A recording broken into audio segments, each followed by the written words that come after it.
गुरुआ का खेलबे? चुमा चाटी खेलबे? सर बतास लेके आइल बाड़े त तासे न खेलबे। सर बतास रखले बा कहता कि का खेल। चल बाटी रे। साले ये बात तो पूछनी है तो आज के बोला था मार खामा से बम में फाड़ दे। आ सरवा भरी ब्लेंड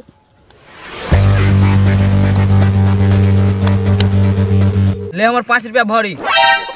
साला यहाँ टाइम पास चलता जे 5 रुपया भर ले बारा 10 रुपया भर भेल हमर 10 रुपया बिना देखले। चल हम देख के देली 20 रुपया। चल भाइयों देख के दे दी 20 रुपया।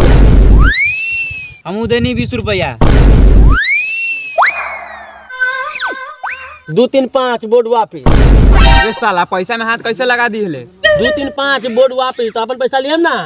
ऐसन होला का रे? 2 3 5 बोर्ड ऑफिस होला भाइयों। एक के मतलब दान हमर भइल।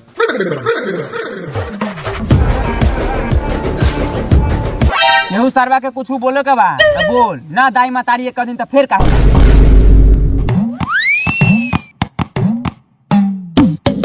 भैयो का होता?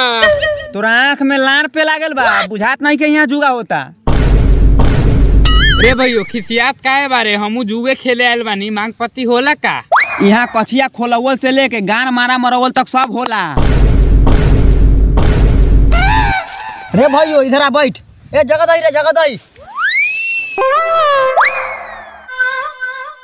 हैले बुची काट। ए हमार नाम बुची न कुची बा। तोहर नाम बुची बा चाहे जूजी बा हमार लाने पूछे गइल।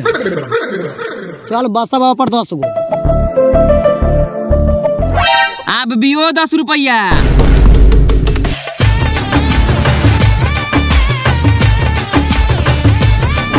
चल छक्का पर 50।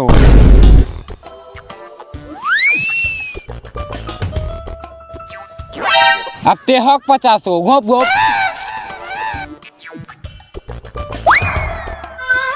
काट मटका। नाली पे 15 गो। ए नहला होकेला कि नाली रे?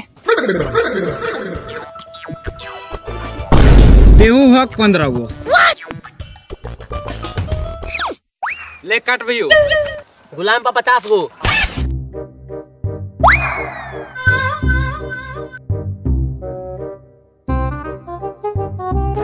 चल मेहरारू पर 200। ए बेगी होला कि मेहरारू? हम अपना बेगी के मेहरारू कहू चाहे घर वाले वैसे तोरा का। चल प्रतिबाट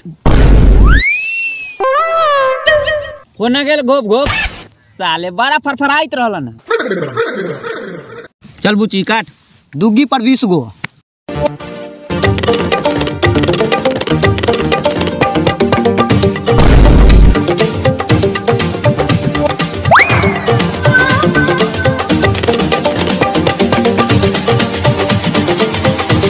काट मोटका।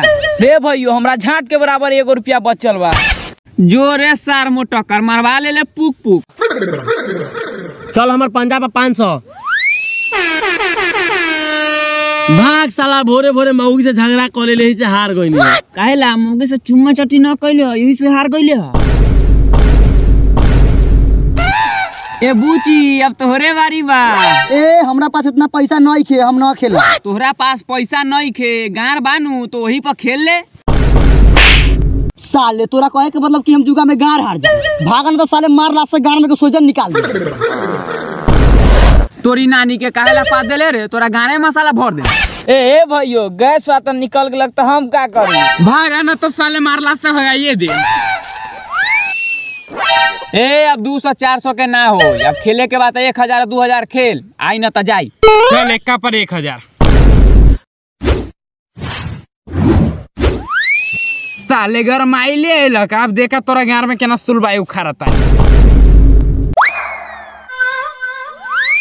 चल चौका पर 2000। तेहू सरवा लार चाट के उजर हो गइले घोप घोप। रे सरवा ओकरा के का कहत वाले? तोरा गार में दम बता मोबाइल भर के दुनू गोरा खेल। रे सरवा तोरा से कम बानी का? आ एका पर पूरा मोबाइल। ला साला मोबाइल जीत गई। रे भाई रे हम अपने मौगी के मोबाइल ले ली रे। दे दे। ए मौगी के रहिया मौगा के हम जीत गइनी।